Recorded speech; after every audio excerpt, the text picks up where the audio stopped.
But everywhere you see only him. Ko shokaha, kas shokaha, ka moha. Where is the scope of any shoka or moha? There is no scope at all. So you can see. So whatever you read his Bhashya, Shankara Bhashya, or you read his Stotra, all along the same worldview is reflected. This is what I say worldview. That is presupposition. That is Abheda for Shankara. So to understand Shankara, I have to understand his presupposition, his worldview, how he looks at the world. Then only I can understand Shankara, otherwise I cannot understand Shankara. Same is with Madhva, same with all the philosophers. So every philosopher has his own worldview. And unless a reader is familiar with that worldview, he will not be able to understand that philosophy. And that is the reason that when he interprets Upanishad, he has to interpret the Upanishad in terms of that presupposition. And hence the systems are different. Let us start from here. Right from the Vedic times till now, let us say till Shankara. Shankara is doing, let us say, philosophy. Advaita. He is building Advaita philosophy.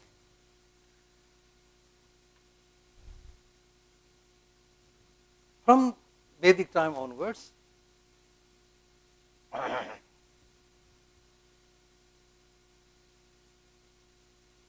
he is building, his exposure is already there with the Vedic lore. He has already undergone Shravana, Manana, Nidhyasana and come to a conclusion. And then he says, this should be the fact. And all the interpretation must match this presupposition.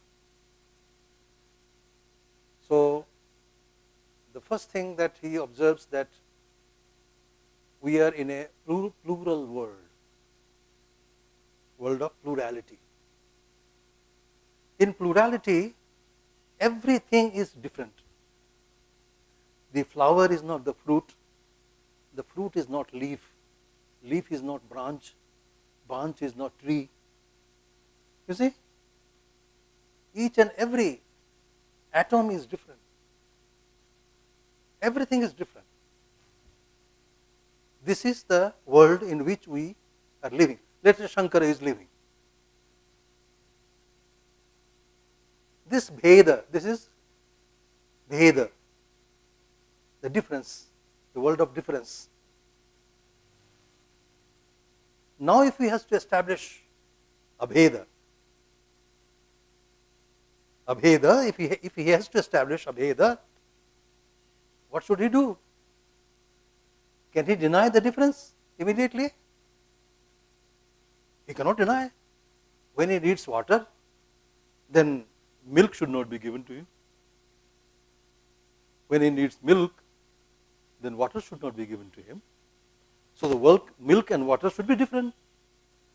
So in a Vyavahara, the Bheda is required to be accepted. So in a Vyavahara, in the daily transactional world, the difference has to be accepted. But is this difference ultimate? It will remain forever? On that he contemplated. On that he did manana. And then he resorted to the Upanishads. And they started observing Upanishads, really understanding Upanishads again. And sorted out those sentences which talk of Abheda and not Bheda. So, Aham Brahma Asmi, I am the Brahman. Tat Tvam Asi, you are also the same Brahman. Sarvam Khalu Idam Brahma, all that is plural. Now you see, is all the same Brahman. So he is starting understanding there is a unity, there is one, I am the Brahman, you are the Brahman, all that is plural is nothing but the Brahman. What about the things which were yesterday? Purusha eva idam sarvam, another sentence. Purusha eva idam sarvam yatcha bhutam. And what is going to happen if something new is going to occur tomorrow? Yatcha bhavyam. So, past, present and future, the entire plurality is woven by a singularity. And the singularity is nothing but the Nirguna Brahman. He comes to a conclusion. And that becomes his worldview.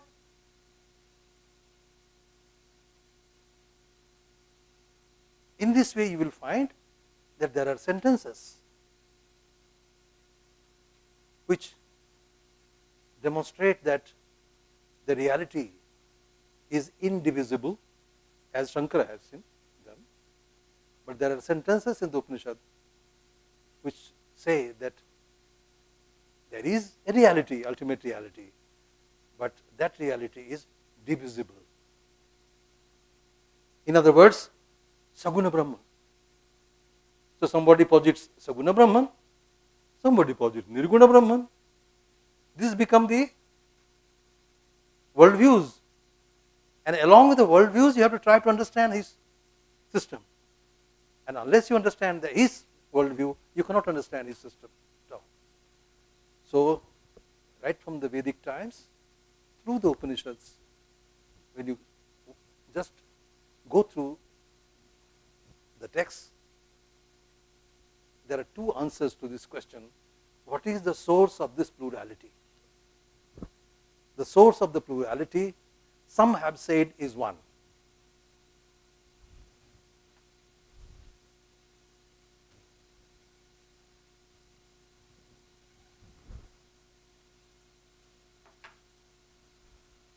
So one answer that has come is one.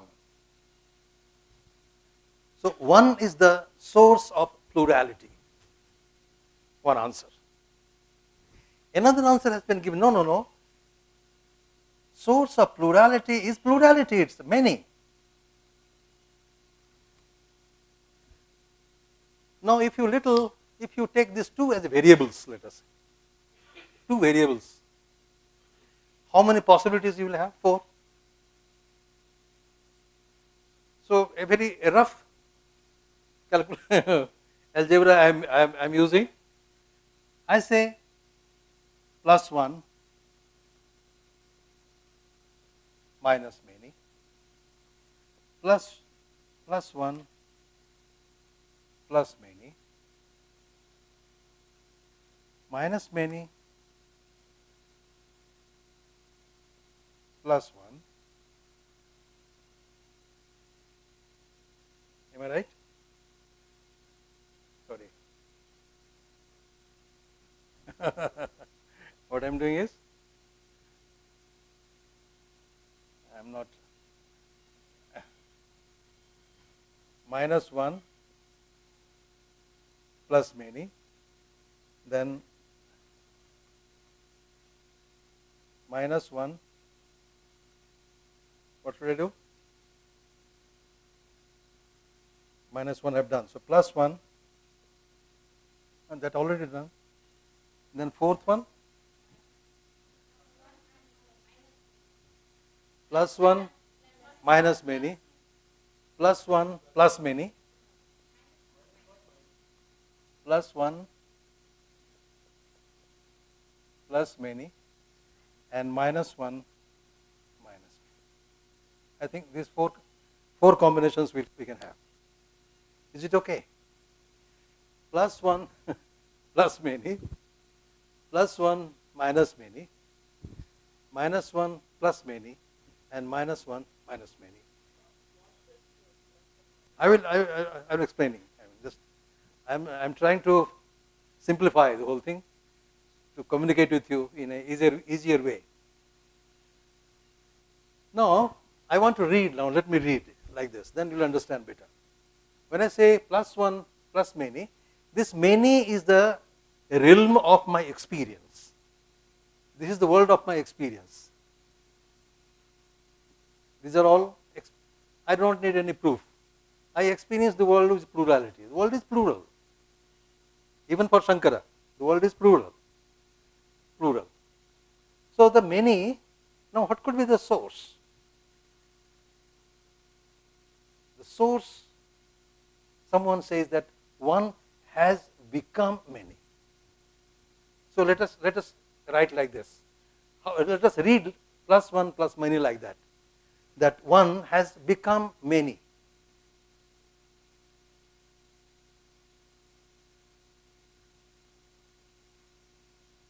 Let us read. So one has become many. This makes sense, no? Then one can become many. The gold can become ornaments of various types. The mud can be transformed into bricks, stones, so many forms. So the one can become many. So similarly, one philosopher is thinking that the source is one, but the many is the transformation of the same one into many form. Okay? The same person, let us say, is playing the role of a hero, and the same person is playing the role of a villain, let us say, or Rama, Krishna. Let us say on the stage, the same person one day is playing the role of Rama, the next day he is playing the role of Krishna. It is one and the same. So the same form, same is appearing in different form. Either you understand this way, then the term is used is Bahurupi. So the same has taken the many forms. The one can take many forms. The same gold can take many forms of alankara. The same earth can take many forms of objects. Like that. So one has become many. This can be one presupposition or worldview for building a system of philosophy. Okay. Another one can be read. Now I am again reading one appears as many. Do you find the difference?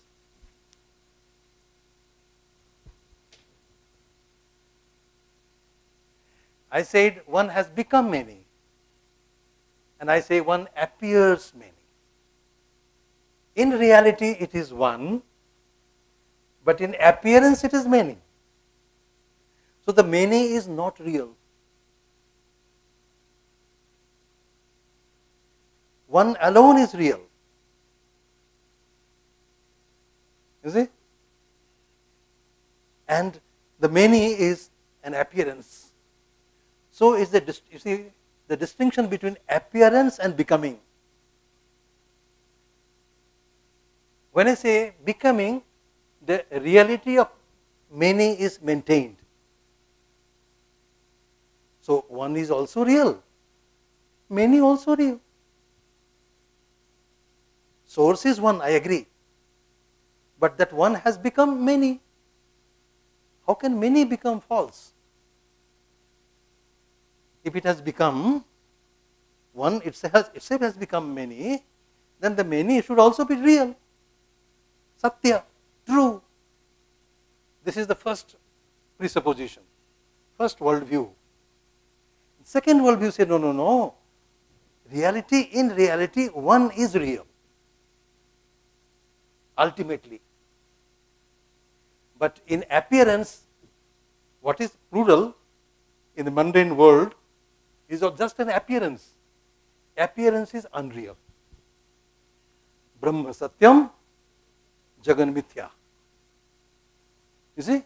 So this Brahma, Eka Eva Advitiyam. One and without a second. That is the only truth. And the many is all appearance. So when you push the eye lead a little, you start appearing at 2. So it's a conditioned. The experience of many is conditioned. So when the condition will be over, you will appear in this form. So what will be left? Eko vasishtaha Shiva kevaloham. What will be left? Avasishtaha is one and only one. So this is all appearance. You can guess this is Shankara. Anything of Shankara you read, this is the presupposition. This is the worldview of Shankara. If you do not understand this worldview of Shankara, you cannot understand any text written by Shankara. Brahma Satyam Jagan Mithya Jivaha Brahma Eva Na Aparaha. He also, that is why I say, Aham Brahmasmi, I am also Brahman, you are also Brahman, and all that appears is only an appearance of the same Brahman. So, appearance is, as it were, superimposition, is adhyasta. On one, many is superimposed. And the mechanism is there in their own Maya. So plurality is to be explained only in terms of Maya. And that we will, so you can see, if you want to understand Shankara, you cannot understand Shankara without understanding this process. So he will interpret Upanishad in terms of this presupposition, in terms of only this presupposition. Is clear? This is Vallabhacharya, Shuddha Advaita. In Shuddha Advaita,